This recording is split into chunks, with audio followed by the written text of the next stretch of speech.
봉독하겠습니다. 오늘 성경 말씀은 신약 성경 마태복음 6장 5절과 6절의 말씀입니다. 오늘 성경 말씀을 제가 봉독해 드리겠습니다.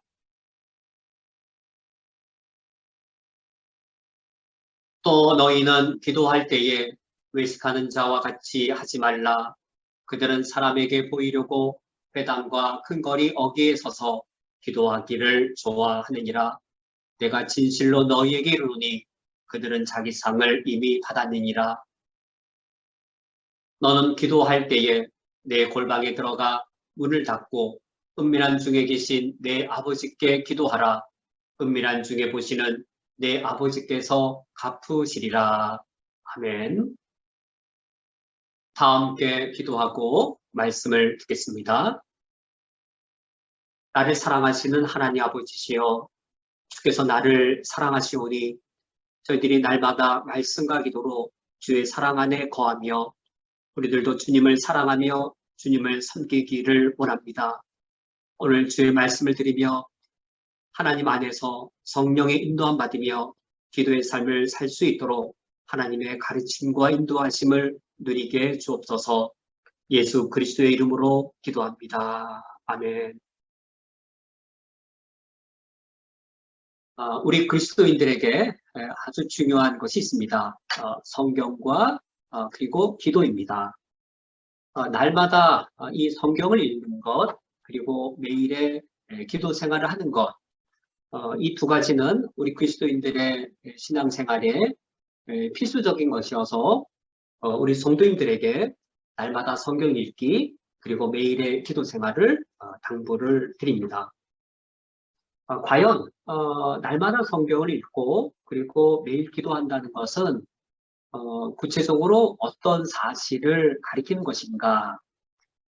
특별히 우리가 하루를 시작할 때에 나의 하루의 첫 시간을 맞이할 때에 성경 말씀을 읽고 또 그 말씀에 근거해서 하나님께 기도를 드린 후 하루를 시작하는 것이 매우 적절한데, 이와 같이 날마다 성경을 읽고 기도한다는 것은 과연 어떤 의미인가? 단순히 성경 말씀을 읽고 자기 수양이나 또는 자기를 성찰하면서 하루를 시작하라 라는 의미는 전혀 아닌 것이지요. 성경을 읽고 기도를 한다라는 것은, 성경을 읽고 기도하십시오. 우리 성도님들 날마다 성경 읽고 매일 기도 생활 하십시오 라는 권면은 이 사실과 똑같습니다.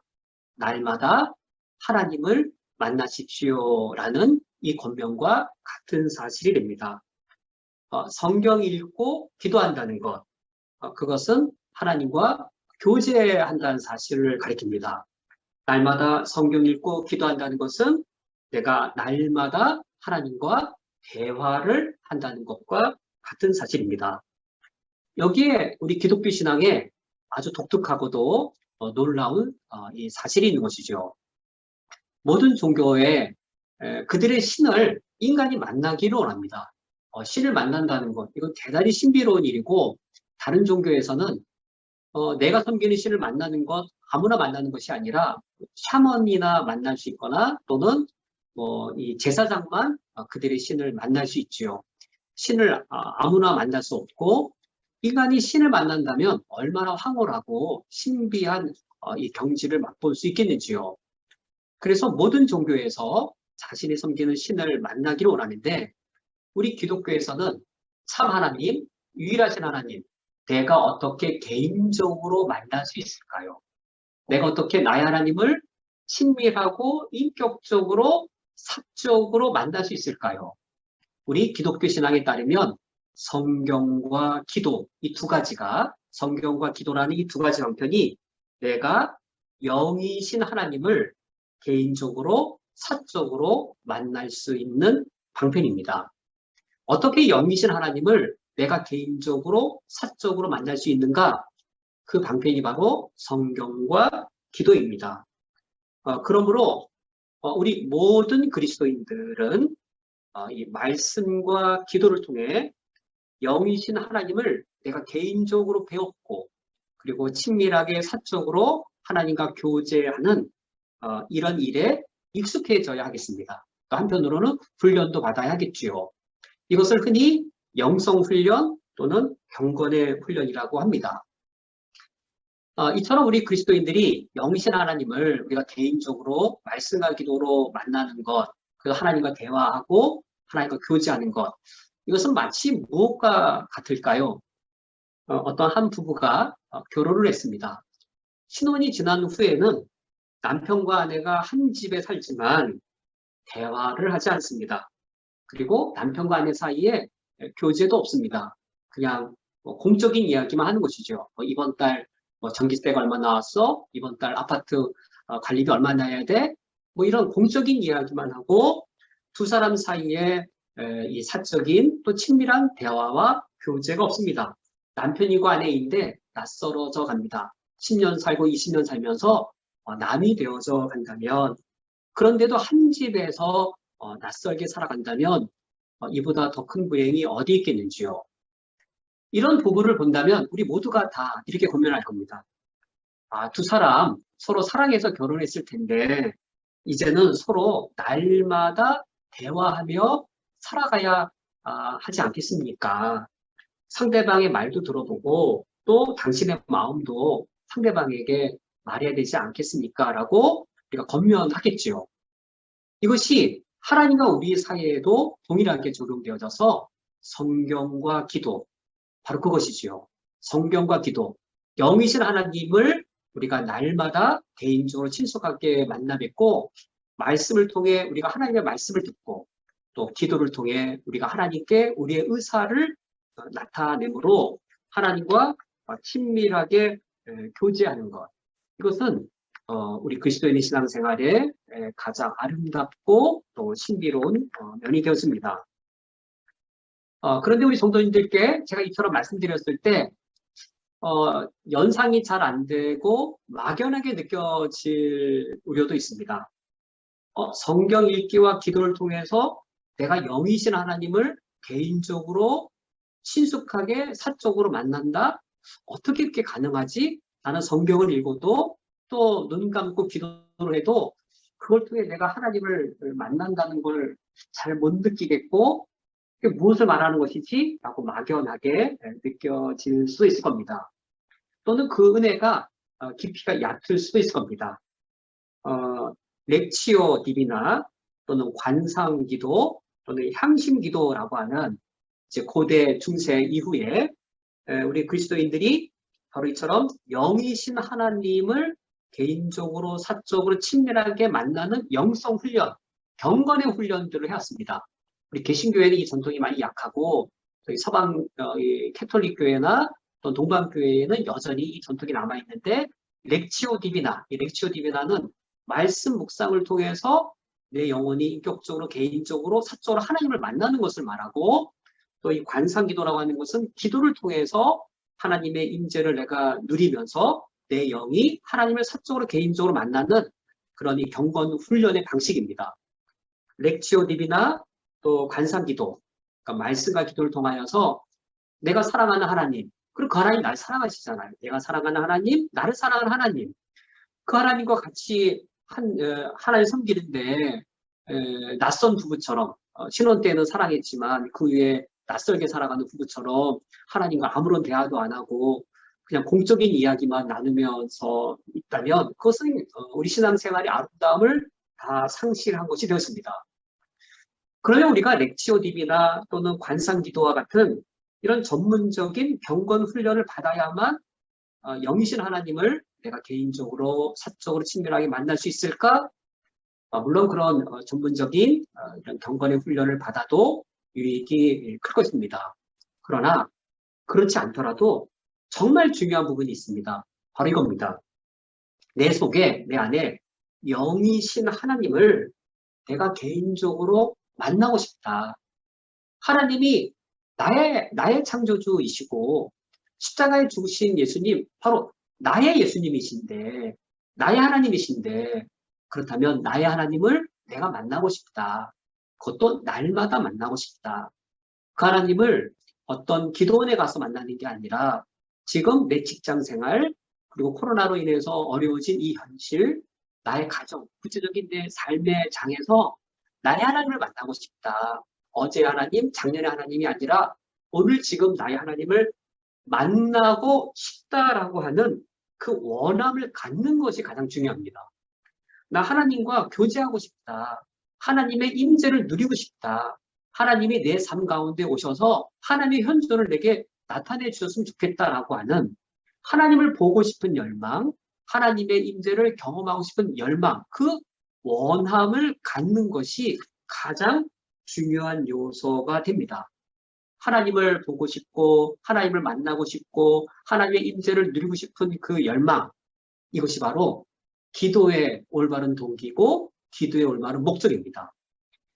우리 기독교 신앙에서 영신 하나님을 만날 수 있는 방편이 무엇인가? 말씀과 기도예요. 말씀과 기도를 통하여서 영신 하나님을 만나는데, 말씀을 읽을 때, 하나님께 기도드릴 때 그 열망을 갖는 것이죠. 하나님을 만나고 싶고 하나님 임재를 누리고 싶은 그 열망을 갖는 것이 우리에게 필요하겠습니다. 이 말은 무엇을 의미하는 것일까요? 설령 기도를 열심히 한다라고 할지라도, 누구처럼이냐면 오늘 설교 제목이 바리새인처럼 기도할 것인가인데, 바리새인처럼 열정적으로 기도할지라도, 이 기도가 하나님을 만나는 방편인데, 그런 이 기도의 방편인 이 기도, 열심히 기도할지라도 제가 지금 방금 말씀드린 중요한 요소, 하나님과 교제하고 싶은 열망이 없는 상태로 기도에만 열심을 낸다면 아무리 기도할지라도 그러한 기도에는 하나님과의 교제가 일어나지 않습니다. 하나님과 내 영이 만나는 일이 일어나지 않습니다.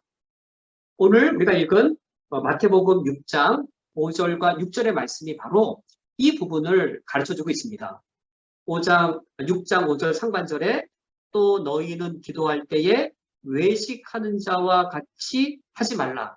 기도를 외식하는 기도, 바리새인들처럼 외식하는 기도를 드리지 말라라고 하는데, 예수님께서 바리새인들의 외식하는 기도를 책망하시는 원인은 여기에 있습니다. 바리새인들이 외식하는 기도로서 날마다 유창하게 기도할지라도 그 외식하는 기도에는 하나님과의 만남이나 하나님과의 교제가 일어나지 않았기 때문입니다. 바리새인들이 유창하고 화려한 언변으로, 그리고 대단히 타고난 그 이 모습으로 기도를 드렸지만, 그러한 외식하는 기도에서는 하나님과 개인적으로 사적으로 친밀하게 뜻과 마음을 나누는 그런 교제는 일어나지 않았기 때문입니다. 기도할지라도 하나님을 만날 수 없던 것이죠. 그 원인이 바로 이제 외식하는 것, 거기에 있었습니다. 그럼 첫 번째로 외식이란 무엇인가? 이 외식은 또 근본적으로 무슨 문제를 가리키는 것인가? 이것에 대해 함께 살펴보겠습니다. 외식, 이제 헬라어가 우리나라 말로 잘 번역이 되었는데, 외식, 한자어여서 겉모양이죠. 외식. 외식이란 겉모양을 화려하게 꾸미는 것을 나타냅니다. 그래서 외식하는 기도, 그것은 어떤 의미일까요? 외식이라고 하는 것이 겉모양을 화려하게 꾸미는 것이어서, 외식하는 기도란 겉모양을 화려하고 유창하게 꾸미는 기도를 나타냅니다. 특별히 이제 기도하는 그 구사하는 단어나 어휘들, 또 용어, 이걸 보면 되게 화려하겠죠. 기도할 때 그 목소리, 아주 경건미가 드러날 수 있게끔 이 목소리를 한껏 화려하게 바꾸어서 기도를 드리는 것이겠죠. 이처럼 외식하는 기도, 겉모양이 화려하고 유창한 기도, 그리하여 자신의 경건성을 드러내는 기도, 이것이 바로 외식입니다. 이 외식이 그러면 어떤 문제인가? 외식이란 구체적으로 어떤 문제인가? 이 6장 5절 말씀에 또 너희는 기도할 때에 외식하는 자와 같이 하지 말라라고 말씀하시고 나서 곧바로 이어지는 말씀이 그들은 사람에게 보이려고 란 말씀이 따라 나옵니다. 왜 외식, 겉모양을 화려하게 꾸몄을까요? 그것은 사람에게 보이려고입니다. 왜 유창한 언변을 가지고 외식하는 기도를 드리는 것일까요? 사람들에게 보이려고였습니다. 그러므로 이 외식은 시선의 문제입니다. 외식이란 시선을 끄는 거예요. 사람에게 보이려고 시선을 끄는 문제입니다. 저는 속성상 다른 사람이 저를 바라보면 부담스럽고 불편합니다. 그런데 어떤 사람은 다른 사람이 나를 쳐다보는 것을 즐기는 사람이 있죠. 이 시선의 문제. 이렇게 다른 사람이 나를 쳐다보는 것을 즐기는 사람도 있고, 또는 다른 사람들이 나를 주목해서 공개적인 자리에 서는 것을 또 부담스러운 사람도 있겠죠. 외식이란 이런 시선의 문제입니다. 기도를 할 때에는 어떤 시선이 어떤 방향으로 흘러가나요? 참된 기도에 있어서는 내가 기도를 드릴 때 나의 시선을 다 하나님께 모둘 때 우리가 기도를 드릴 수 있게 되었습니다. 내 시선이 분산되지 않고 하나님께 내 시선을 고정시킬 때 그것이 기도가 되었습니다. 근데 외식하는 기도란 다른 사람들의 시선을 다 나에게 주목시키려고 하는 것이죠. 외식하는 기도, 사람에게 보이려고 하는 기도, 그것은 내 시선을 하나님께 고정시켜서 기도를 하려는 것이 아니고 사람들이 보이기 위해 내 주변에 있는 많은 사람들의 시선을 내게 끌어서 주목시키려고 하는 것이죠. 그래서 외식하는 사람들은 이처럼 나를 바라보는 다른 사람들의 시선을 즐기는 사람들입니다. 그런 사람들이 외식하는 사람이겠죠. 그럼 저처럼 누군가가 저를 쳐다보는 것을 부담스러워하고 앞에 나서서 뭔가 뭐 말을 하거나 발표하는 것을 부담스럽게 여기는 저 같은 사람은 그 외식을 안 하는가? 다른 사람이 나를 쳐다보는 것을 즐기는 사람만 외식적인 사람이 되고 반대로 이 나서기를 싫어하는 사람은 외식하지 않는 사람이 되는가? 아닙니다. 두 사람 다 똑같습니다. 대표 기도하기를 즐거워하는 사람이 있고, 그래서 대표 기도 시간이 되어지면 한껏 자신의 경건성을 드러낼 기회를 찾다가 대표 기도가 되면 그걸 즐기는 사람도 있고, 또 한편은 나 기도 못하는데 말주변이 없는데 그래서 이제 기도하다가 내가 신앙이 낮은 것, 경건하지 않는 것 드러나면 어떡하지? 뭐 이런 경우, 후자의 경우는 외식하지 않는가? 아니죠. 다른 사람의 시선이 내게 주목되는 것을 부담스러워한 사람이 억지로 상황이 되어서 기도하는 자리에 서게 되었습니다. 그때 그 사람은 다른 사람의 시선이 너무 부담스러워서 외식하는 기도를 하게 되었습니다. 어떤 단어를 쓸까, 어떤 어구를 사용할까라고 하여서 그러므로 외식이라고 하는 것은 꼭 다른 사람의 시선을 즐기는 사람만 겪는 문제가 아니고 다른 사람 앞에 섰을 때 부담을 겪는 사람도 누군가가 내 기도하는 소리를 듣는다. 이걸 의식하는 순간. 누가 내 기도하는 모습을 쳐다보고 있다라고 하는 걸 의식하는 순간. 그때 우리는 누구든지 다 외식의 문제에 빠질 수 있습니다. 본래 기도란 무엇인가? 본래 기도, 본래 참된 기도란, 그러니까 본래 참된 기도란 하나님과 교제하는 기도죠. 하나님과 교제하려면 하나님께 경청을 해야 되고 하나님께 경청을 하기 위해 내 시선을 분산시키지 않은 채 하나님께 집중시키는 것. 이것이 본래 참된 기도의 모습인데 오히려 외식하는 기도는 내 주변에 있는 많은 사람들, 그들의 시선을 내게로 이끌고자 하는 것이지요. 이것이 예수님께서 지금 책망하시는 외식하는 기도의 가장 근본적인 문제입니다. 두 번째로 살펴볼 사실은 예수님의 말씀에 따르면 이 외식의 문제는 외식으로 끝나지 않습니다. 사람에게 보이려고 하는 이 잘못된 기도의 동기, 사람에게 보이기 위해 기도하는 이 잘못된 동기는 사람에게 보이려고 하는 문제로 끝나지 않습니다. 오늘 5절 말씀해 보시면 그들은 사람에게 보이려고 라고 하면서 어떤 문제로까지 연결되어지냐면 회당과 큰 거리 어귀에 서서 기도하기를 좋아하느니라. 외식하는 사람은 어떤 장소에서 기도하기를 좋아하는지요. 우리가 흔히 어떤 장소를 기도하기 좋은 장소라고 여기는지요. 물론 우리는 버스 안에서도 전철에서도 광장에서도 기도할 수 있지만 우리는 교회 기도실에 와서 기도하기를 좋아합니다. 왜냐하면 일반적으로 기도하기 좋은 장소는 어떤 곳이냐면 나의 시선을 하나님께만 집중하기 좋은 곳, 그것을 우리는 기도하기 좋은 장소라고 여기고, 그래서 많은 사람들이 모여있는 회당 또는 큰 거리 모퉁이가 이제 코너죠. 거리의 코너. 이쪽에서도 사람이 보이고 저쪽에서 사람이 보이는 큰 거리 어기, 큰 거리 그 코너, 모퉁이. 이런 곳은 너무 분주하고 번잡스러워서 우리는 그런 장소는 뭐 거기서도 우리 기도할 수 있지만 기도하기 좋은 장소는 아닌 것 같다. 큰 거리 모퉁이에 있다가도 기도하고 싶으면 우리는 교회 예배당에 찾아가서 기도실에 가서 하나님께 내 시선을 집중할 수 있는 곳을 찾아서 기도하는 것이죠. 그런데 사람에게 보이려고 하는 잘못된 기도의 동기를 가졌을 때 그것이 외식이 외식으로만 그치는 것이 아니고 어떤 문제로까지 확장되어지는지요. 기도하기에 좋은 장소, 기도하기에 좋은 장소를 회당과 큰 거리 어기라고 여기게 되어집니다.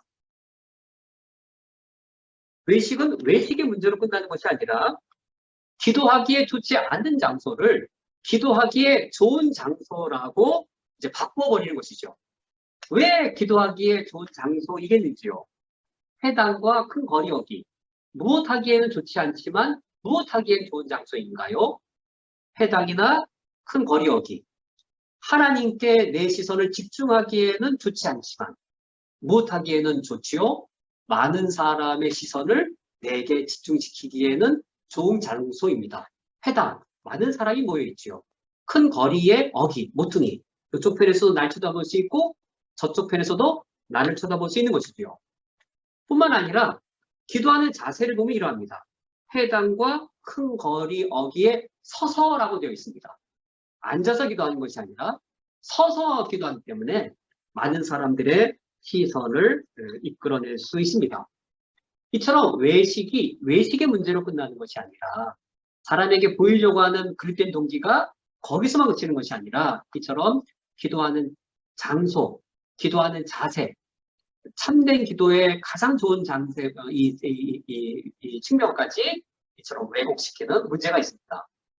그런데 이 외식은 이 정도에서만 그치는 것이 아니라 더 심각한 문제를 갖고 있습니다. 외식은 기도하기 좋은 장소 정도만 변질시키는 것이 아니라 기도의 본질까지 왜곡시킵니다. 기도의 본질, 기도를 왜 하죠? 기도의 가장 본래적인 목적과 의도는 무엇이지요? 그것은 내가 영이신 하나님을 개인적으로 사적으로 만나는 겁니다. 하나님과 교제하기 위함입니다. 그래서 어떤 그리스도인은 기도를 하나님과의 대화라고 하는 것이죠. 하나님과의 대화, 하나님과 친밀하고 사적인 그런 친밀한 대화, 이것이 기도의 핵심부입니다. 가장 친한 사람들이 만나서 일을 이야기하는 걸 보면 중대한 이야기를 할까요? 아니면 전혀 친하지 않은 사람들이 그냥 비즈니스로 만나서 이야기 나눌 때 그때가 더 중요한 일일까요? 일로서 만나고 비즈니스로 만날 때 이번 계약이 성사되느냐 안 되느냐 얼마나 중요한 일인가요? 오히려 친하지 않은 사람이 업무적으로 만나서 하는 얘기가 대단히 중요하고 그러나 사랑하는 사람들이 만나서 교제하는 내용을 보면 자기 뭐 오늘 1시에 뭐 했어? 커피 마셨어? 무슨 커피 마셨어? 에스프레소 먹었어? 오늘은 뭐 아이스 커피 먹었어? 아주 사소한 이야기. 개인적이고 친밀하고 인격적인 사랑의 만남과 교제의 이야기들은 그같이 사소하고 친밀하고 그런 이야기들을 나누는 것이죠. 이것이 바로 기도의 핵심부입니다. 기도의 가장 근본된 본질은 무엇인가? 그래서 이와 같이 하나님하고 친밀하고 사적인 교제, 나눔, 대화인데 그런데 외식하는 기도는 어떤 기도인지요? 외식하는 기도는 누구가 들으라고 말한 것인가요? 기도란 하나님과의 대화여서 성경 말씀을 통해 내가 하나님의 말씀을 듣고 기도를 통해 내가 하나님께 말씀을 드리는 것인데 사람에게 보이려고 외식하는 기도를 했을 때 누가 내 기도 소리를 듣고 있다 그걸 신경 쓰면서 내가 기도할 때 내 기도 문장 하나하나를 듣고 있네. 사람들이 내 기도를 듣고 있으니 이 순간 이런 문장을, 이런 어구를 내가 사용해서 기도를 해야 되겠다라고 외식하는 기도를 할 때 사실상 누가 들으라고 기도한 것인가요? 외식하는 기도는 하나님이 들으라고, 하나님께 말씀드리는 것이 아니라 지금 내가 의식하고 있는 사람들, 그 사람들이 들으라고 말한 것에 불과합니다. 그러므로 바리새인들의 외식하는 기도, 외적으로는 유창한 언어, 화려한 언변으로 드려진 기도일지라도 실상 그 기도는 하나님께 말씀드린 것이 아니라 사람에게 말한 것에 불과합니다. 이것이 기도의 본질이 훼손되는 겁니다. 하나님께 말씀드린 것이 없어요. 기도란 하나님께 말씀드리는 것이고 하나님과 교제하는 것인데 외식하는 기도는 하나님께 말씀드리는 것이 아니라 사람에게 말한 것뿐이어서 거기에는 아무런 하나님과의 교제도 없고 또 무엇도 없을까요? 하나님과의 교제도 없고 하나님께 말씀드린 것이 없으므로 하나님께 응답받을 것도 없습니다. 사람에게 말한 것뿐이어서 하나님께 들려진 말씀이 없으므로 하나님께 응답받을 것도 없는 기도입니다. 그래서 이러한 외식하는 기도를 예수님께서 5절 하반절에 이렇게 평가하십니다. 내가 진실로 너희에게 이르노니 그들은 자기 상을 이미 받았느니라. 하나님께 드린 말씀이 없기 때문에 하나님께 응답받을 내용도 하나님께 응답받을 축복도 전혀 없는 것이죠. 그들은 자기 상을 이미 받았습니다. 이미 받았습니다. 어떤 상인가? 외식하는 기도를 할 때에 그들의 목적은 자기의 경건함을 과시하는 것. 그것이 그들의 목적이었습니다. 바리새인이 화려하고 유창한 언어로 자기의 경건성을 드러내며 외식하는 기도를 할 때에 주변 사람들이 듣고 응답했습니다. 저 바리새인 정말 기도 멋지다. 오늘 저 바리새인의 기도를 듣고 내가 정말 마음이 많이 움직였고 은혜 받았어. 라고 그 자기가 의도한 목적을 이미 이룬 겁니다. 사람들이 자기 기도를 듣고 저 사람은 경건한 사람이라고 인정해 주었기 때문에 이미 자기 상을 다 이루었고 자기 상을 다 받았으므로 하나님께 응답받을 것은 전혀 없는 것이죠. 기도란 하나님과 교제하는 수단으로 우리에게 주어졌습니다. 그러므로 우리는 날마다 기도를 통해서 하나님과의 이런 친밀한 만남을 힘써야 하겠습니다. 그러나 지금까지 살펴본 말씀처럼 기도할지라도 우리가 열심히 기도할지라도 만약 기도의 동기, 사람에게 보이려고 하는 외식하는 동기로 기도를 한다면 거기에는 하나님과의 만남도 하나님과의 교제도 하나님과 말씀과 뜻을 나누는 그런 나눔도 전혀 일어나지 않고 있습니다.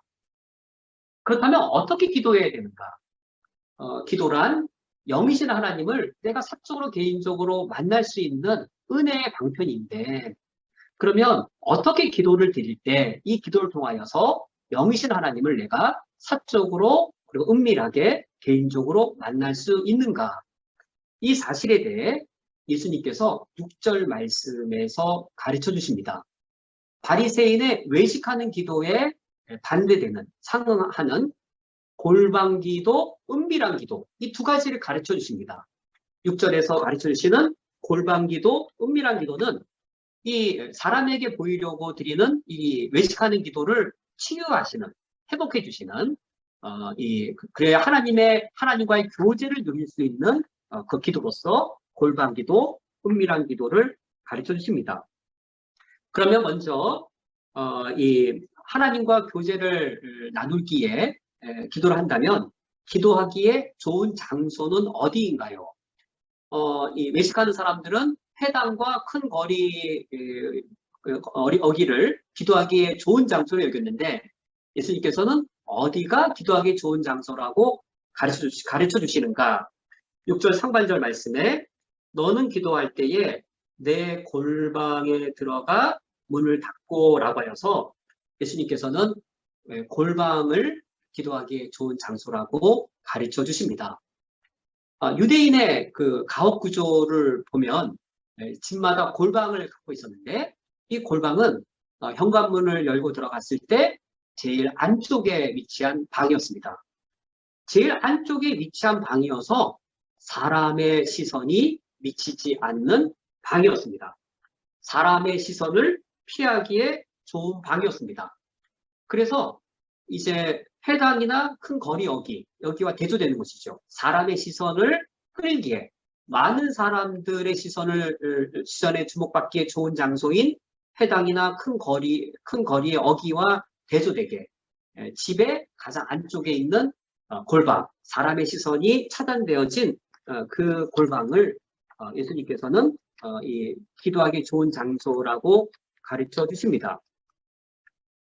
이 골방의 의미가 그렇다고 정말로 문자적으로 기도할 때면 골방에 들어가서 기도하라는 의미는 아닌 것이지요. 이때 골방이란 그럼 어떤 의미일까요? 문자적으로 골방을 가리키는 것이 아니라면 어떤 의미인가? 이때 골방이란 모든 시선이 차단되는 것, 그리하여 나의 시선이 오직 하나님께로만 집중되어질 수 있는 곳, 이것이 바로 골방입니다. 외식의 문제가 시선의 문제였기 때문에 하나님을 향한 나의 시선을 방해할 만한 다른 모든 시선들을 차단한 곳, 그리하여 오직 하나님께만 내가 나의 시선을 집중할 수 있는 곳, 그곳이 바로 골방이고 그런 골방을 이제 만들어야 하는 것이죠. 왜 예수님께서 이런 골방 기도를 가르친 것인가? 골방은 문자적으로 어떤 의식한 곳, 그런 곳에 가서 기도하라는 것, 그 이상의 의미인 것이죠. 모든 시선을 차단하고 내가 하나님께 내 시선을 집중할 수 있는 곳이라면 거기가 어디든지 다 골방이 되는데 왜 예수님께서는 이런 골방 기도를 우리에게 가르치신 것인가? 그것은 기도의 본질을 회복하고 기도를 통하여 본래 우리가 누릴 수 있는 영적인 큰 축복, 그것을 누리게 하기 위함이었습니다. 골방에 들어가는 목적이 무엇일까요? 골방에 들어가는 목적은 하나님하고 단둘이 있고 싶은 것이지요. 골방은 무엇을 원하는 사람에게만 좋은 장소일까요? 제가 예전에 예전 교회 사택에 살 때 아마 12층, 13층쯤 되었는데 엘리베이터를 타고 1층 내려갈 때에 아래층 아주머니가 타실 때가 있습니다. 아래층 아주머니가 엘리베이터를 타서 1층까지 내려가야 되는데 몇 초 걸리지 않지요. 근데 마치 골방처럼 된 거잖아요. 엘리베이터가 문이 닫히고 전혀 모르는 아주머니도 아니고 얼굴 아는 정도 아주머니, 그 아주머니하고 단둘이 엘리베이터 안에 짧은 시간이지만 골방처럼 있을 때 잠깐 간단하게 인사를 나누면서도 그 짧은 시간이 대단히 어색하더라고요.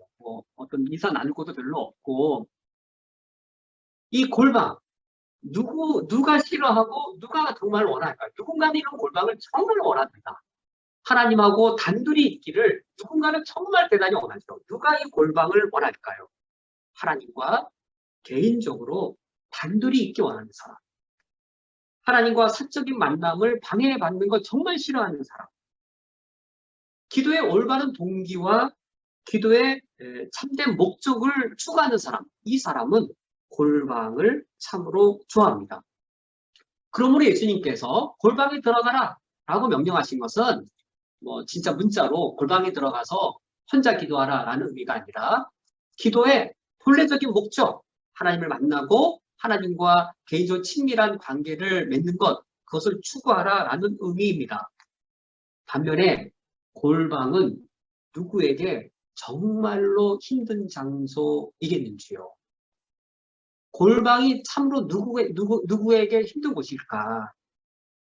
하나님께 기도를 드리고자 무릎을 꿇고 교회당에 나와서 기도실로 갔지만, 그래서 문자적으로 골방에 들어왔지만 5분 기도하기가 힘들고 5분 기도하고 났더니 더 이상 기도할 것이 없고 마치 제가 엘리베이터에 낯선 아주머니를 타서 안녕하세요 말씀 간단한 인사한 후에는 정말 할 말이 없어서 그 짧은 시간도 어색했던 것처럼 기도하려고 하면 혼자 기도는 못하고 합심 기도할 때 우리 선교사님 위해 기도합시다 라고 하면 합심 기도할 때 함께 기도할 땐 기도할 수 있고 우리가 우리 교회를 위해 첫 번째 이거, 두 번째 이거 합심 기도합시다라고 공적으로 기도하면 그거는 기도하는데 그것이 아니라 하나님하고 단둘이 이 골방에 있을 때 몇 마디 하나님께 드리고 나면 더 이상 드릴 기도가 없는 경우, 이런 경우에 정말 골방이 우리에게 힘들 수 있습니다.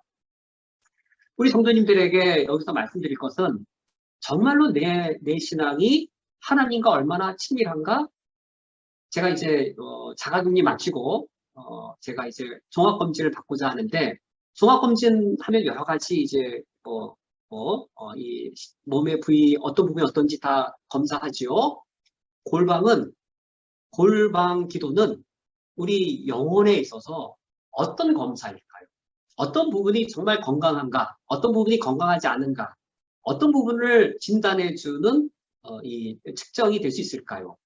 하나님과의 친밀도입니다. 사람들이 보는 일들, 외적인 일들, 교회 일은 우리가 열심히 봉사할 수 있습니다. 그런 일은 뭐 열심히 할 수 있는데, 눈으로 보이는 일들, 그것은 내가 명확하게 할 수 있는데, 그런 부분은 건강한 거지요. 그런데 하나님과 전혀 친하지 않다면 골방 기도가 그만큼 어려운 겁니다.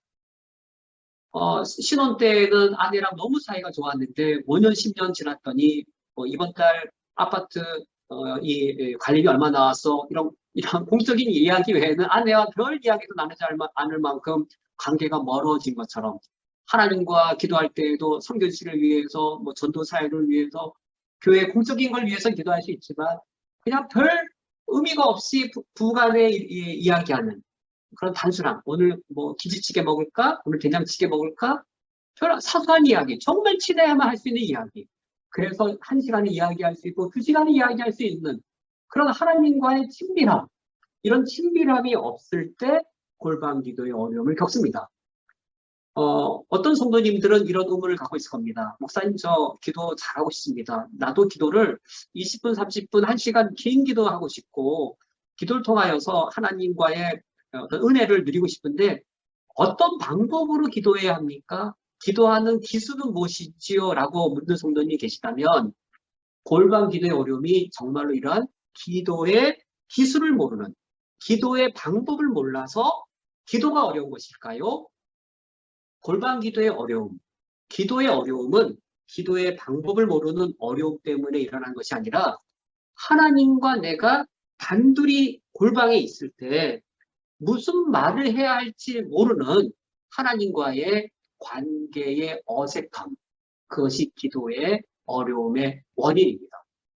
하나님과의 대화가 기도예요. 하나님과의 교제가 기도예요. 기도의 기술을 모르고 방법을 몰라서 기도하기가 어려운 것이 아니라 하나님과의 친밀함이 없기 때문에, 낯설기 때문에, 하나님의 실상 내게는 낯선 분이기 때문에 기도의 어려움을 겪는 겁니다.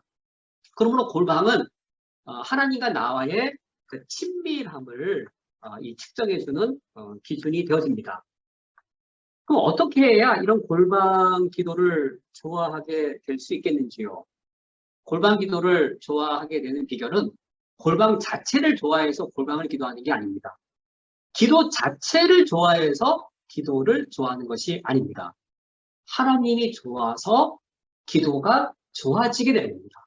하나님이 좋으면 하나님과 대화하는 것이 좋아서 기도하기가 좋아지는 것이지, 이 세상 어떤 사람이 무릎 꿇고 기도하는 이런 행위, 기도 행위가 재밌어서, 기도 행위 자체가 재밌어서 기도를 좋아하는 사람은 없죠. 하나님이 좋아서, 하나님과 대화하는 것이 좋다 보니 기도가 좋은 것이죠. 그런데 하나님과 교제할 때 하나님과만, 하나님과 나 사이에 사적이고 친밀한 관계를 방해받지 않기를 원하게 될 때 골방이 좋아지는 것이죠. 골방 자체가 좋은 것이 아니라 하나님과의 사적이고 개인적인 관계를 방해받기 싫어지기 때문에 이 골방이 좋아지는 것이죠. 그러므로 기도를 즐기고 기도를 좋아하고 기도를 잘하는 비결이 있다면 바로 그겁니다. 먼저 제가 이미 서두에서 이미 성도님이 말씀드린 것처럼 내가 영이신 하나님을 만나고 싶다. 내가 교회에서 공적인 일에서가 아니라 나의 지금 나만의 은밀한 상황, 우리 가정의 특수한 여러 가지 경우들, 그리고 나의 직장의 여러 구체적인 상황들, 하나님이 내 삶에 임재하시고 내가 살아가는 삶 속에 하나님이 현존하셔서 내가 하나님과 함께 있고 싶다라고 하는 그 열망, 이것을 갖는 것이 바로 이 기도를 쉽게 하고 기도를 자연스럽게 하는 그 첫걸음이 되고 비결이 되었습니다. 어떤 그리스도인이 기도를 영혼의 호흡이라고 비유를 했는데 참 적절한 비유입니다. 우리 중에 숨을 의지적으로 쉬는 사람 없고 열심히 숨 쉬는 사람 없지요. 숨은 자연스럽게 숨이 쉬어지는 것처럼 기도의 특별한 비결, 어떤 훈련 받아서 기도를 잘하는 것이 아니라 올바른 동기, 참된 기도의 목적, 기도의 본질, 골방 기도란 기도의 본질을 회복하는 겁니다. 하나님과 함께하고 싶고 하나님 정말 나 주님이 내 삶에 가까이 오기를 원합니다라고 하는 그 참된 열망을 갖는 것에서부터 골방 기도가 시작되어질 수 있습니다. 그래서 우리는 골방을 만들 때 완전한 골방을 만들 필요가 있습니다. 완전한 골방을 만들수록 이와 같은 더 친밀한 하나님과의 관계에 들어갈 수 있겠죠. 그래서 6절 상반절 말씀에 내 골방에 들어가란 말씀 다음에 문을 닫고라는 말씀이 이어집니다. 예수님께서 이렇게 명령하시는 것이죠. 골방에 들어가라. 그리고 골방에 들어간 다음에 문을 닫아라 라고 명령하십니다. 왜 예수님께서 골방에 들어가라 라고 말씀하신 후 그 골방의 문까지 닫으라고 더 추가적으로 명령하신 것일까요? 이를테면 우리 집 아들이 여자친구를 데리고 왔습니다. 아들이 여자친구를 데리고 온 후에 자기 방에 들어가요. 그리고는 문을 닫습니다. 아들이 왜 문을 닫았을까요? 엄마가 내 방에 들어오지 못하게 문을 닫아버린 겁니다. 엄마는 문을 열고 간식 줄까? 맛있는 거 줄까? 자꾸 문을 열어보면 문 열지 말라고 문을 닫아버립니다. 왜 그럴까요? 자기 방에 들어가서 왜 문을 닫을까요? 단둘의 은밀함, 사랑하는 두 사람만의 그 누구도 간섭하지 못하고 완전히 차단해버리는 것. 단둘의 은밀함, 사랑하는 두 사람이 철저하게 차단되어져서 단둘의 은밀함, 골방에 들어가서도 그 골방의 문을 닫아버리는 그 단둘의 은밀함이야말로 사랑하는 두 사람의 가장 큰 행복이고 가장 큰 기쁨의 교제이기 때문입니다. 우리에게 이러한 것이 날마다 필요하고 이제 아침에 눈을 떴을 때 새벽 기도로 아침에 눈을 떠서 하루 시작하기 전에 큐티로 하루 시작할 때에 골방에 들어가 문을 닫으면서 하루 시작하는 것 우리에게 아주 그리스도인들에게 의미 있고 아름다운 시간이 될 겁니다. 오직 하나님만 내가 바라보기 위해서 내 몸만 골방 안에 들어와 있는 게 아니라 내 시선이 골방 바깥으로 자꾸 내 시선이 분산될 수 있기 때문에 골방 밖으로 내 시선이 분산되지 않도록 시선을 차단하는 것, 골방의 문을 닫는 것이 필요하겠지요.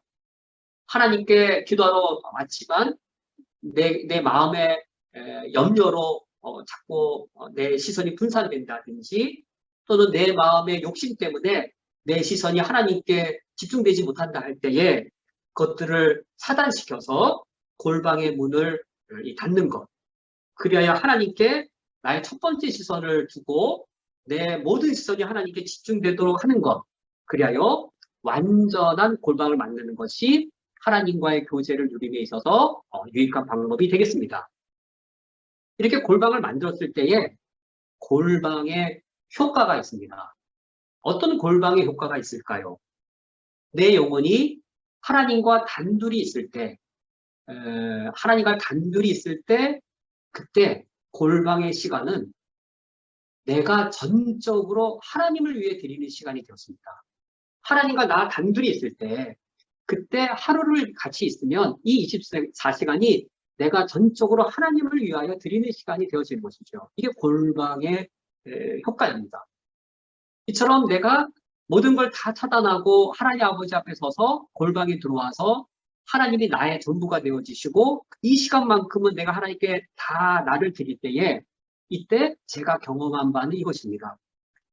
내가 골방에 들어와서 하나님 앞에 섰을 때 저는 제 자신을 숨길 수가 없었습니다. 우리 모두가 그럴 겁니다.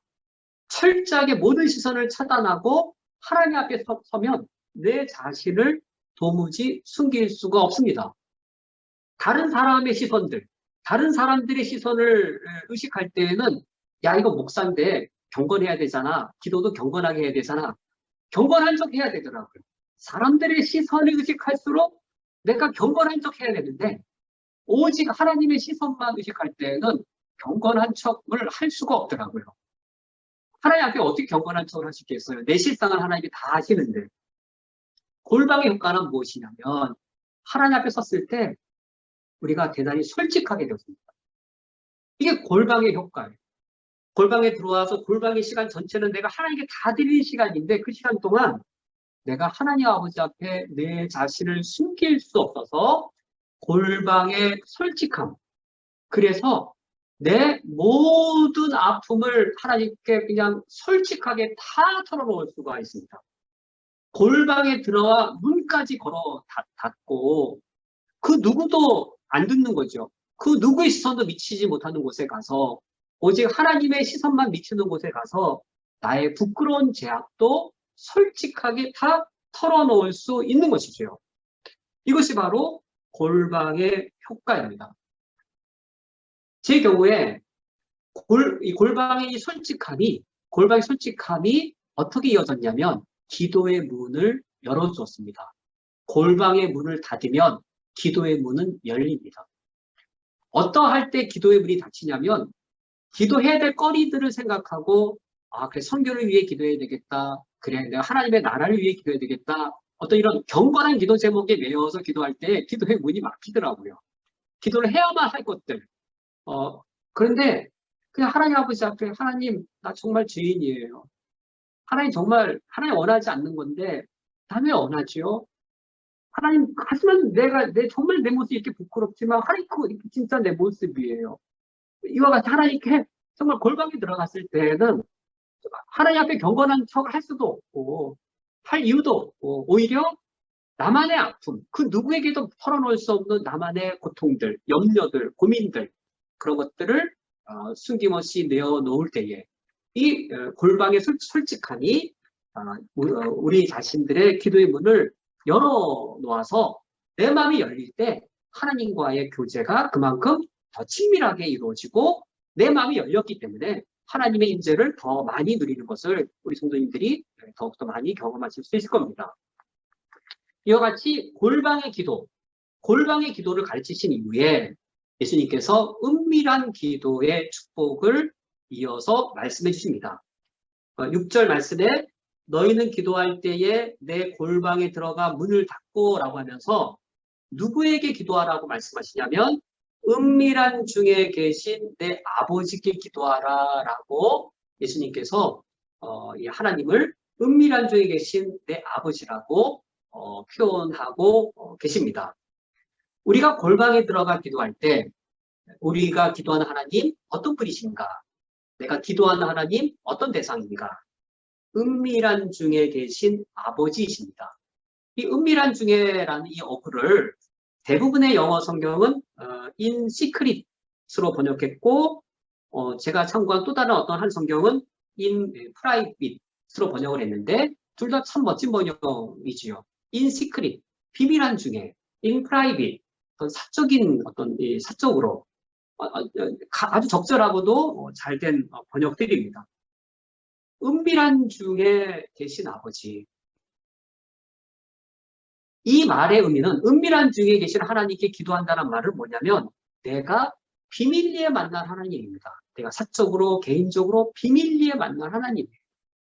골방에 들어가서 내가 비밀리에 사적으로 개인적으로 내가 하나님을 만나고 내가 말 못할 숨겨진 나의 사연들을 하나님께 다 말씀드린 것이죠.